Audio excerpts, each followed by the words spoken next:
tal? ¿Cómo les va? Nuevamente queríamos hablar, siempre por supuesto, de temas tributarios, pero algo muy particular que ha ocurrido, porque a veces es importante conocer en detalle con qué escenario fiscal nos encontramos, con qué escenario impositivo nos encontramos. Primero que esto que estoy diciendo quiero que usted lo complemente cuando escuche mirando la factura del teléfono, la del gas, la de la luz, para comprender por qué vamos a explicar lo que hoy estamos diciendo. Porque en esas facturas, en esas emisiones, usted va a ver el consumo que tuvo, que es relativamente alto, pero no tanto, pero sí que es alto los colados que se incorporan al servicio básico que usted tiene contratado. Mire la luz, todos los colados que hay, mire el gas, los colados que hay, y mire el teléfono. Aparte de las alícuotas normales que tiene, fíjense lo que se agrega y se adiciona de todos los ámbitos y en todas las jurisdicciones. Hay un interesante estudio del IARAF, que es el Instituto Argentino de Análisis Fiscal. Ellos han compaginado que en la Argentina existen 163 impuestos. En total. Cuando digo impuestos, lo generalizo, vamos a decir tributo, porque está repartido entre los que son propiamente impuestos, de acuerdo a su naturaleza jurídica, en lo que son tasas, retribuciones, tasas retributivas e impuestos provinciales y municipales. De esos 163, escuche bien esto, de esos 163 tributos hay 82 que corresponden a municipios de toda la República Argentina. 41 impuestos y demás conceptos tributarios de provincias y 40 a nivel nacional. La realidad que de todo este engendro de tributos, que yo diría que más que un engendro es un enjambre, como si tuviera un panal de abejas, solo 10% de todos estos impuestos son los que están al frente de la recaudación y por supuesto en el área nacional. Yo digo esto porque es más que convivir con impuestos, tener que pensar en todo lo que silenciosamente pagamos sin darnos cuenta.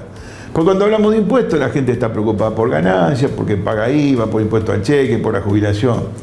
Y silenciosamente, en ese submundo tributario que generalmente está desconocido y solapado por los grandes números, subyacen 82 municipios que le están cobrando a una buena parte de la población tributos que casi ni se da cuenta.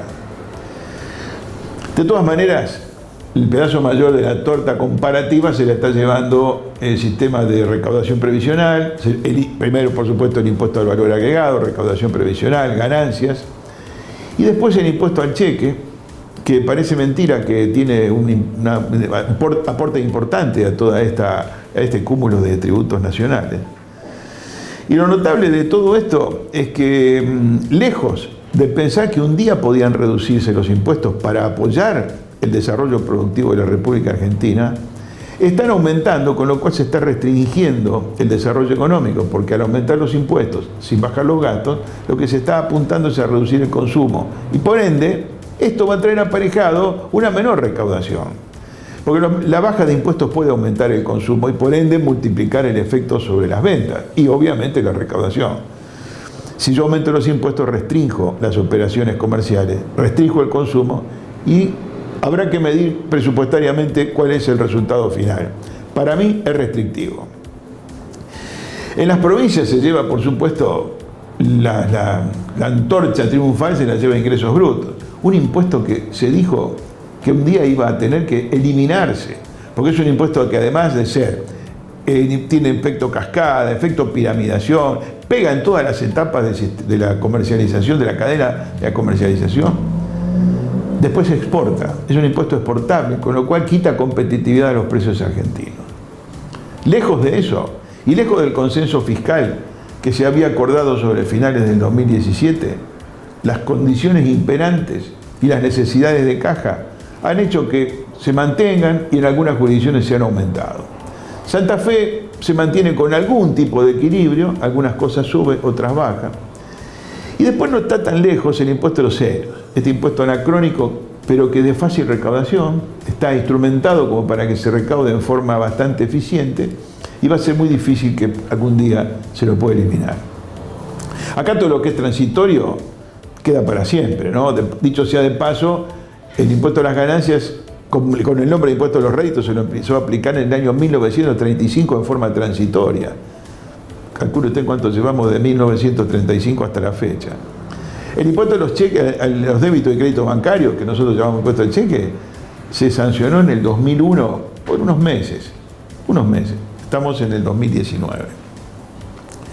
Así que mi comentario sobre este tema es que me parece que en algún momento va a haber que sentarse a replantear qué es lo que queremos, qué clase de país queremos, qué clase de actividad económica queremos, si la queremos premiar o no, si queremos incentivar el desarrollo económico, si queremos que haya en el interior las economías regionales tengan el apoyo necesario del gobierno a través de mejoras impositivas, si queremos fortalecer el comercio exterior, le aplicamos nuevamente retenciones y ahora encima agravamos la exportación de servicios.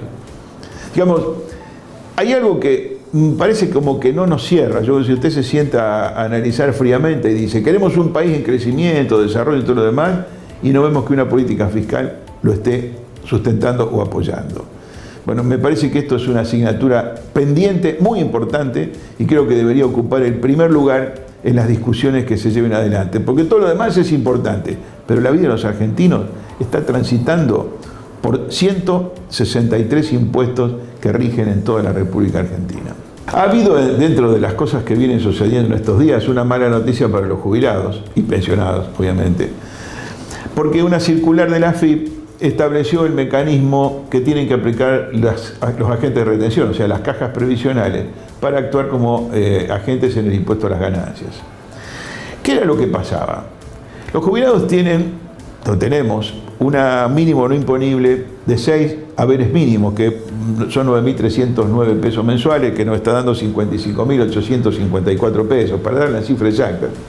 Ese importe, hasta diciembre, se aplicaba en la sumatoria de los haberes de cada jurisdicción o de cada agente pagador. O sea que si tenía 3 jubilaciones en distintas áreas, nacional, provincial, municipal, podía aplicar un mínimo para las retenciones sobre cada una de las 3 vías de pago. La realidad era una excepción al concepto de retención de impuestos a las ganancias. Ahora el sistema le dice que no, que el mínimo no imponible va para la sumatoria de todas las jubilaciones y pensiones.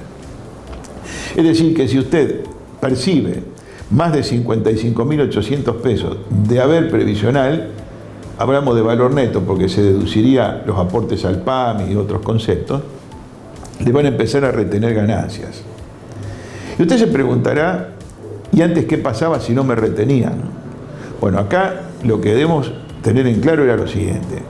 El mínimo que se fraccionaba por cada vía de pago eran los efectos de la retención, pero los efectos de calcular el impuesto a las ganancias anual, si le correspondía o no, era sumando todos los haberes. O sea, lo que quiero significarle con esto es que el hecho de que no se le haya retenido no significaba que a lo largo del año la suma de los haberes no lo hiciera responsable del impuesto a las ganancias.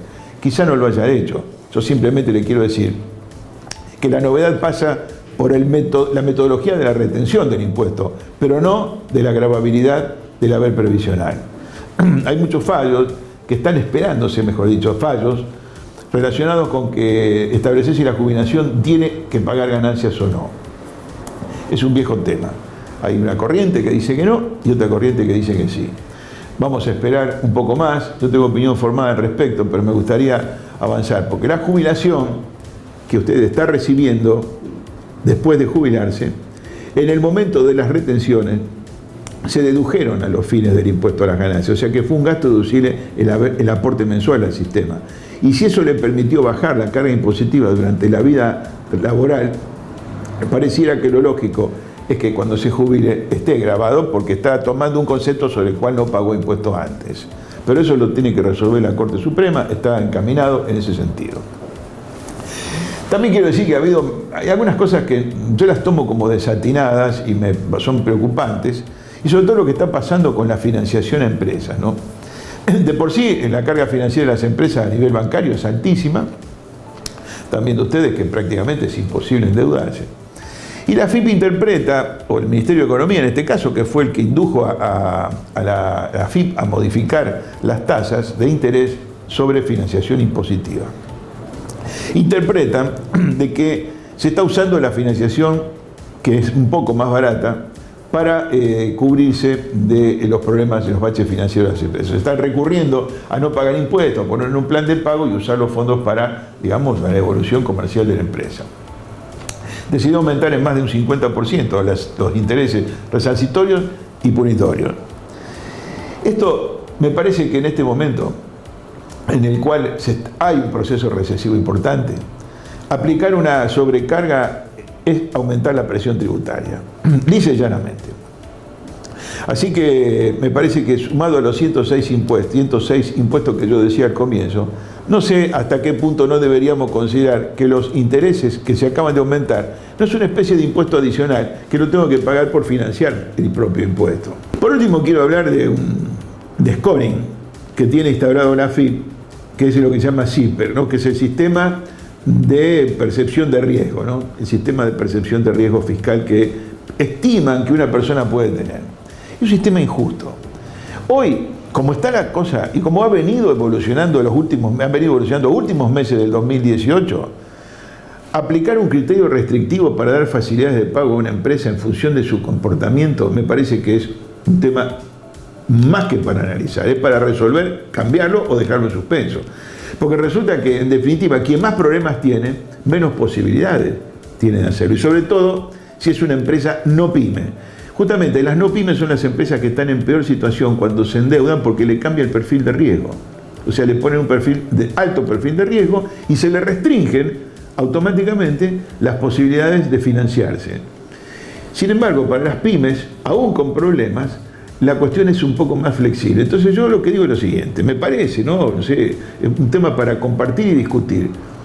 Me parece que habría que ser igualitario para todo el mundo. ¿Es un momento difícil? Sí.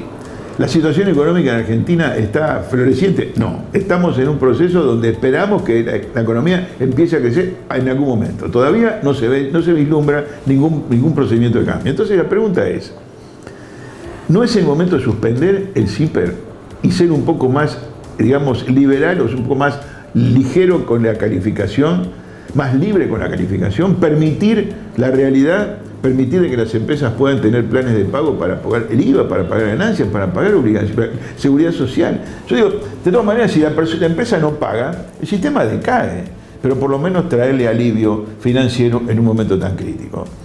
Y por último, ya remanido tema de que al no aplicarse ajuste por inflación para las empresas, estoy hablando de los cierres de diciembre, que es donde se está trabajando con más cantidad de casos, se van a encontrar con que en el mes de mayo la cifra a pagar impuestos los va a dejar a la gente boquiabierta.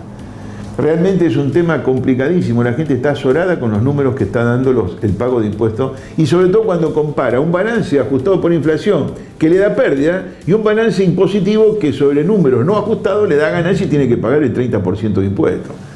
A eso se suma un tema que debería reclamarse, me parece que es un tema para peticionar a las autoridades, que el primer anticipo de las empresas, que es del 25%, realmente sea igual al resto de los anticipos. O sea que si quieren cobrar 10 anticipos a cuenta del impuesto para el año siguiente, que sean todo del 10% y no una carga del 25% el primero, que es al mes siguiente la obligación de cuando venció la declaración jurada.